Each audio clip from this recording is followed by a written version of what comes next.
Friends, welcome to flavours and delicacies. இன்றைக்கி நாம் செய்ய போகிறது ஒரு பிரேக்ஃபாஸ்ட்டாகவும் சாப்பிடலாம், இல்லை ஈவினிங் ஸ்நாக்ஸாக சாப்பிடலாம். குழந்தைங்களுக்கு ரொம்ப பிடிச்சமான இந்த மசாலா மேக்ரோனி தாங்க. இது செய்கிறதுக்கு இப்போ நான் இங்கே 2 கப் மேக்ரோனி எடுத்திருக்கேங்க. 2 கப் மேக்ரோனிங்க. இதை முதல்ல சுடுதண்ணியில் போட்டு வேக வச்சு எடுக்கணுங்க. அதுக்கு ஃபஸ்ட்டு அதில் 1 ஸ்பூன் எண்ணெய் போட்டுக்கலாம். அப்புறம் இந்த மேக்ரோனிக்கு தேவையான உப்பு போட்டுக்கலாங்க. எண்ணெய் போட்டால் ஒன்றுக்கு ஒன்று ஒட்டாமல் தனித்தனியாக நிற்குங்க. போட்டுக்கலாங்க. 2 கப்பு. இது நல்லா அந்த தண்ணி கொதிச்சிருச்சுங்க. நல்லா இது கொஞ்சம் வேகட்டும், கொஞ்சம் டைம் எடுக்கும். எப்படி இருந்தாலும் ஒரு 7-8 நிமிஷம் இது நல்லா பாயில் பண்ணணுங்க. அப்போ தான் எடுக்க முடியும். வேகட்டுங்க.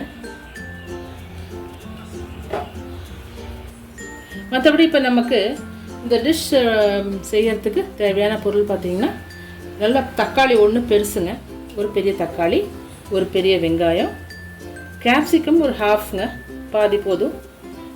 இது பூண்டு, இஞ்சி, கொஞ்சம் பச்சை மிளகாய், அப்புறம் மஞ்சள் பொடி, கொஞ்சம் காஷ்மீரி சில்லி பவுடர், சால்ட், அவ்வளோதான். அப்புறம் இதுக்கு டொமேட்டோ சாஸ் வேணுங்க. அப்புறம் கொஞ்சம் ரெட் சில்லி சாஸ்ங்க. இது 1 டீஸ்பூன் அளவுக்கு இருந்தால் போதும். நம்ம இது போடலாம், இல்லைன்னா சாதா மிளகாய் பொடி போட்டுக்கலாம். அது ஒரு 1/2 டீஸ்பூன் இருந்தால் போதும். அது போடாதனால இது ரெட் சில்லி சாஸ் இவ்வளோதாங்க வேணும்.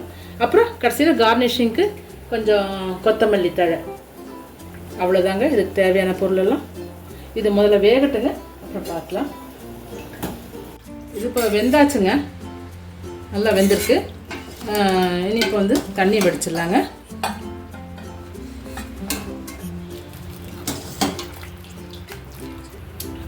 இந்த பாஸ்தா எல்லாமே வடிகட்டி எடுத்து வச்சாச்சுங்க.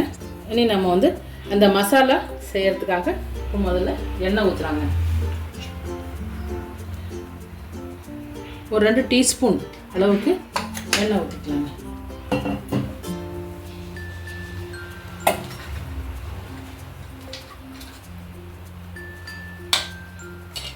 எண்ணெய் ஊற்றி முதல்ல இப்போ இஞ்சி போட்டிருக்கேங்க.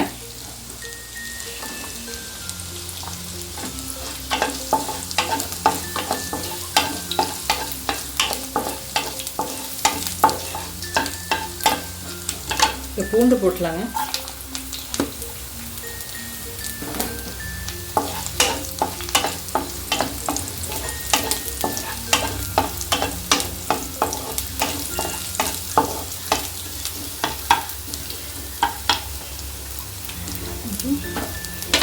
ஒரு 2 பச்சை மிளகாய் சின்னதாக நறுக்கி வச்சுருக்கேங்க.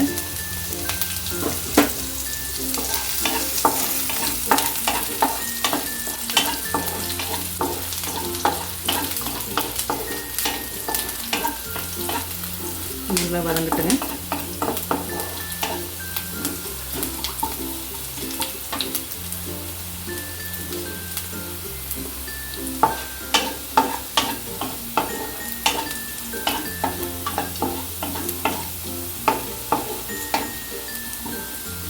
வதங்கியாச்சுங்க.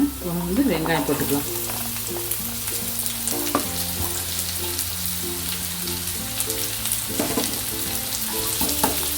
வெங்காயம் நல்லா கொஞ்சம் வதங்கட்டுங்க. ஒரு கண்ணாடி பழத்துக்கு வதங்கி வந்துட்டால் போதும்.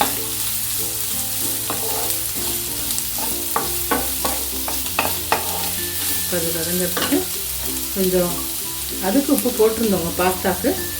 இந்த மசாலாவுக்கு காய்கறிக்கெல்லாம் தேவையான உப்பு.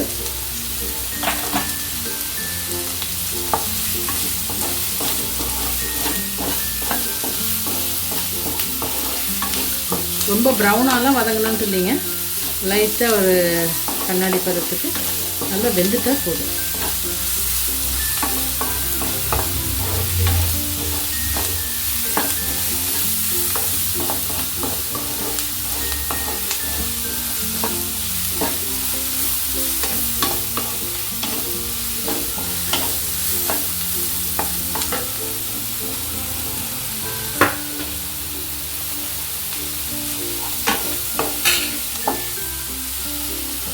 இப்போ தக்காளி போட்டுக்கலாங்க.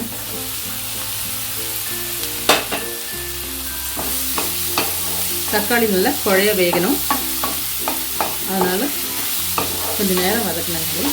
இப்போ வந்து வதங்கியாச்சுங்க. இன்னும் கொஞ்சம் வதங்கணும். ஆனால் அதுக்குள்ளே நாம் கொஞ்சம் மஞ்சப்பொடி போட்டுடலாங்க. இதுக்கு தேவையான மஞ்சப்பொடி. அப்புறம் இது காரங்கிறது வந்து இந்த பச்சை மிளகாவும் இந்த சில்லி சாஸ் தாங்க.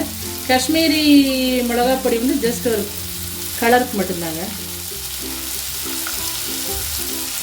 1 டீஸ்பூன் அளவுக்கு காஷ்மீரி மிளகா பொடி போட்டுருக்கோம்.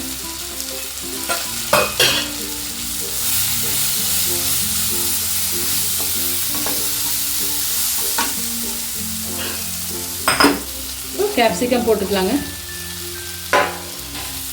கேப்சிகம் ரொம்ப வேக வேண்டாங்க, ஒரு அரை வேக்காடாக இருந்தால் கூட போதும். இப்போ இது வந்து கொஞ்சம் வதங்கிறதுக்கு கொஞ்சம் தண்ணி ஊற்றிக்கலாங்க.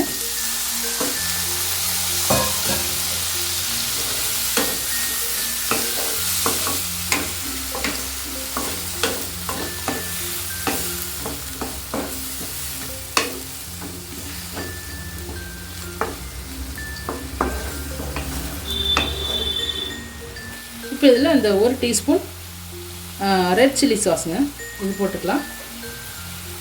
அப்புறம் டொமேட்டோ கெச்சப் ஒரு பெரிய டேபிள் ஸ்பூன் ஃபுல்லாக டொமேட்டோ கெச்சப் போட்டுக்கலாங்க. நல்லா வதக்கிடலாங்க.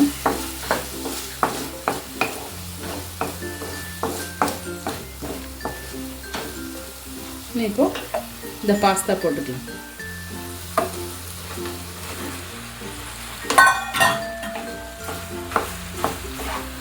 இது தீ குறைச்சிடலாம். மீடியத்துக்கும் ஸ்லோவுக்கும் இருந்துட்டால் போதும்.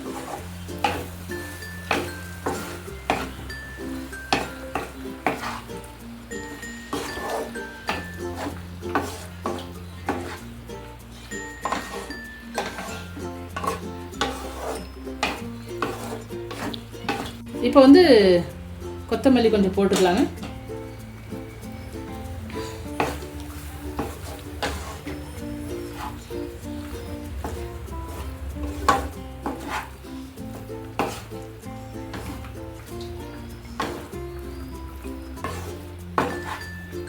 இது மைல்டான காரம் தான் இருக்குங்க, அதிகமான காரம் இருக்காது. நம்ம தனி மிளகாத்தூள்லாம் போடலைங்க இதில்.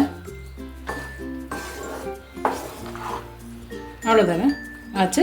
இனி வந்து நம்ம வந்து பிளேட்டில் ட்ரான்ஸ்ஃபர் பண்ணிடலாங்க.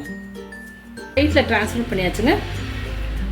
இந்த ரெசிபி நல்லாவே வந்திருக்குங்க, நல்லா டேஸ்ட்டாக இருக்குது. பிள்ளைங்களுக்கு ரொம்ப நல்லா பிடிச்சது. நீங்களும் இது மாதிரி செஞ்சு பாருங்கள். எப்படி வந்திருக்குன்னு உங்கள் கமெண்ட்ஸில் எழுதுங்க. அப்புறம் உங்களுக்கு பிடிச்சிருந்தா ஷேர் கொடுங்க, லைக் கொடுங்க, சப்ஸ்கிரைபும் பண்ணுங்கள். தேங்க்யூ. அடுத்த வீடியோவில் பார்க்கலாம்.